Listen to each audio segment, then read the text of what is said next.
Bonjour, et bienvenue sur Info, Ciné, Cinéma. Jacques Tati, né Jacques Tati Chef le 9 octobre 1907, au Pec, dans les Yvelines, près du square portant aujourd'hui son nom. Il est mort le 4 novembre 1982 à Paris. Il était un réalisateur, acteur et scénariste français. Au début de 1946, Fred Rhin et Tati fondent une maison de production, Caddy Films, qui est à l'origine des 3 premiers films de Tati. Pour la petite histoire, Fred Rhin est un producteur de cinéma français. En 1946, année de la naissance de Sophie Catherine Tati Chef, pour la petite histoire.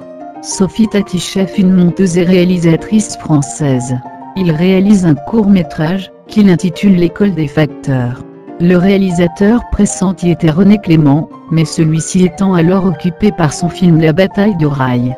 C'est alors Jacques Tati qui va en assumer la fonction. Pour la petite histoire, L'école des facteurs est un film français de court-métrage réalisé par Jacques Tati, sorti en 1947. Le film a fait l'objet d'une restauration, qui est sorti en salle en 2013. En voici un court extrait.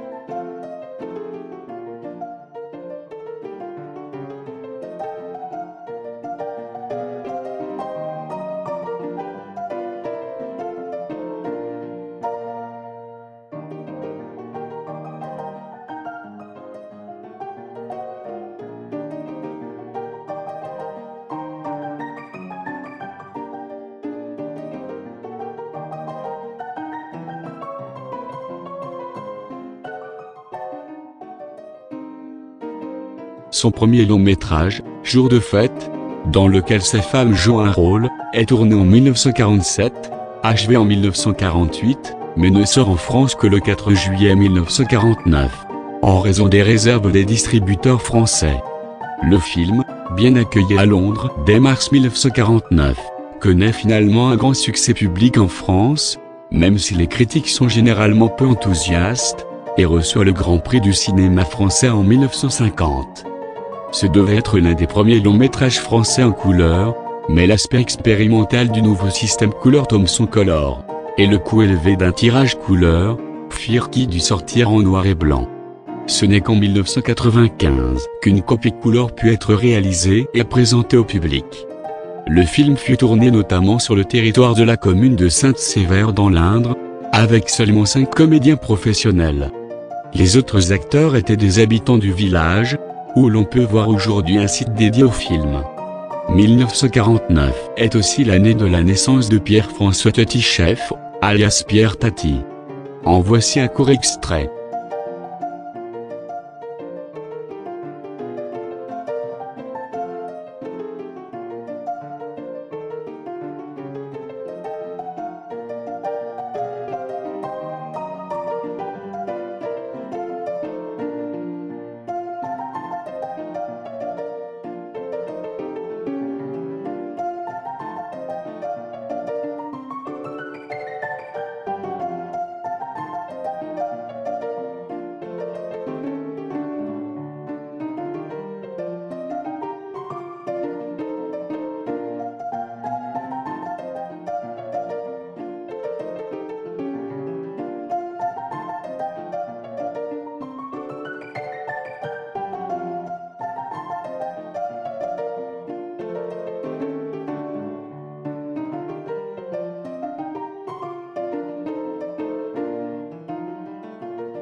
Son premier film projeté en couleur, dont le titre est Mon oncle, sort en 1958, parallèlement à une version anglaise, My Uncle, légèrement différente par la durée et le scénario.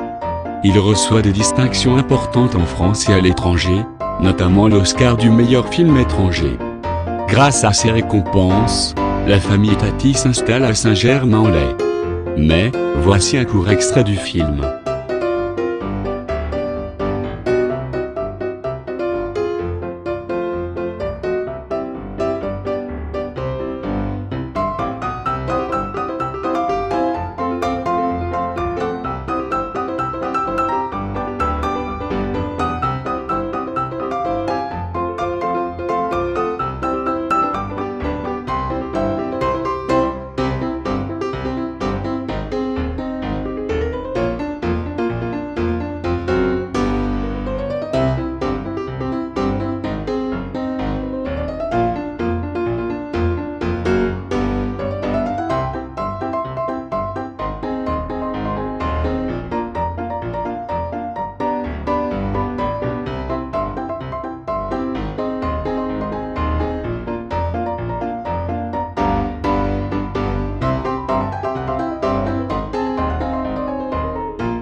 Tati co-réalise également un court-métrage, Cours du soir, dans lequel il tient le rôle du professeur. En 1967, de graves problèmes financiers liés au tournage de Playtime l'obligent à hypothéquer sa demeure de Saint-Germain-en-Laye. Et ses films antérieurs sont placés sous séquestre par décision de justice. Sorti à la fin de 1967, le film est assez bien accueilli en Grande-Bretagne, en Suède et en Amérique du Sud. En revanche, c'est un demi-échec en France, et il n'est pas diffusé aux États-Unis, contrairement à ce que Tati espérait. Playtime a exigé des investissements énormes. La construction du décor de Tatyville s'est avérée plus coûteuse que prévu. Au total, Tati se trouve en 1968, dans une situation financière catastrophique. La maison de Saint-Germain est vendue après la mort de Claire Vanoff. Et Tati s'installe à Paris avec sa femme Micheline. Spectafilm est placé sous administration judiciaire.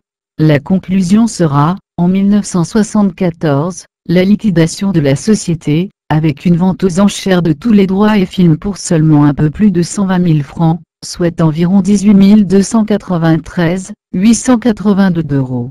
Mais, voici un court extrait de la bande-annonce de ce film.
Jacques Tati crée dès 1969 une nouvelle société de production, la Sopec, mais il est amené à réduire ses ambitions.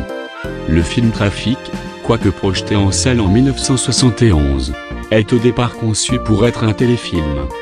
Le réalisateur ne peut monter son dernier long métrage, Parade, qu'avec l'aide de la télévision suédoise en 1973. En 1977, il reçoit un César du cinéma pour l'ensemble de son œuvre. Affaibli par de graves problèmes de santé, il meurt le 4 novembre 1982 d'une embolie pulmonaire, laissant un ultime scénario intitulé Confusion, qu'il avait achevé avec Jacques Lagrange et plusieurs fois reporté. Au début du film, Monsieur Lowe devait être accidentellement tué en pénétrant dans un studio, en plein milieu d'un tournage d'une scène avec des tirs, l'une des balles devant être réelle et touchant mortellement Hulot. Ron Mael et Russell Mael, du groupe Spark, auraient dû jouer un rôle dans ce film. Jacques Tati réalisa 6 longs métrages, dont Jour de fête en 1949, Les vacances de Monsieur Hulot en 1953, Mon oncle en 1958, Playtime en 1967, Trafic en 1971 et Parade en 1974, ainsi que 4 courts-métrages en 1935. Gai dimanche, co-réalisé avec Jacques Bert en 1938, Retour à la Terre, ce film n'a jamais été retrouvé à ce jour. En 1947, L'école des facteurs, et en 1978, Forza Bastia, co-réalisé avec Sophie Tati-Chef. Il fut acteur dans 16 films. 1932, Oscar, champion de tennis, de Jacques Forestier, ce film n'a jamais été retrouvé à ce jour. 1934, On demande une bru de Charles Barrois, court-métrage plus scénariste, 1935. Gai dimanche, co-réalisé avec Jacques Bert, court-métrage plus scénariste, 1936. Soigne ton gauche, de René Clément, court-métrage plus scénariste, 1945. Sylvie et le fantôme, de Claude Autant-Lara, 1947. L'école des facteurs, de Jacques Tati, court-métrage, 1949. Jour de fête, de Jacques Tati, 1953. Les vacances de Monsieur Hulot, de Jacques Tati, 1958. Mon oncle de Jacques Tati, 1967, court du soir, de Nicolas Ribowski, court-métrage plus scénariste, 1967, Playtime, de Jacques Tati, 1971, Trafic, de Jacques Tati, 1972, Obraz UZ de Braz, une série de la télévision yougoslave, de Belgrade, 1974, Parade, de Jacques Tati, et en 1978, Forza Bastia, co-réalisé avec Sophie Tati-Chef. Dans la revue Paris Match, Philippe Labro rapportait la mort de Jacques Tati sous le titre « Adieu Monsieur Hulot. On le pleure mort, mais il aurait fallu l'aider vivant. »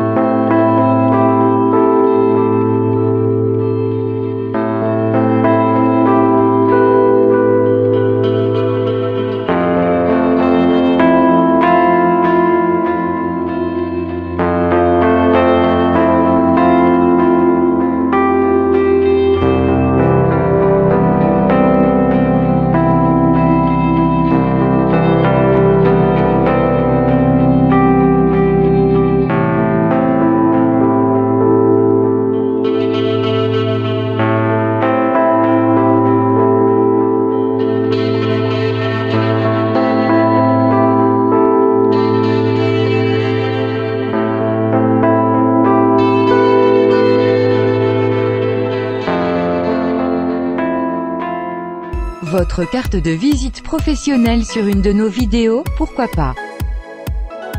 Votre carte de visite attractive pour vos informations professionnelles ou privées. De l'information en texte et audio, en images et vidéos sonores. Un produit à proposer, un bien immobilier à vendre ou à louer, une information professionnelle à faire passer. Il n'y a pas de petite ou de grande communication, tous les moyens sont bons pour communiquer. Vous faire connaître est une principale nécessité pour votre démarche. Nos vidéos sont visibles sur YouTube, Dailymotion, Twitter, Vimeo. Et aussi, un moyen de venir en aide aux personnes qui produisent, bénévolement des vidéos, pour les déficients visuels et malvoyants. Pas de paiement par clic, mais des tarifs attractifs au mois, ou à l'année. Votre contact sur infocine.cinema@laposte.net. Objet, publicité InfoCinéma 2018. Nous vous répondrons dans les meilleurs délais. Merci. Et à très bientôt.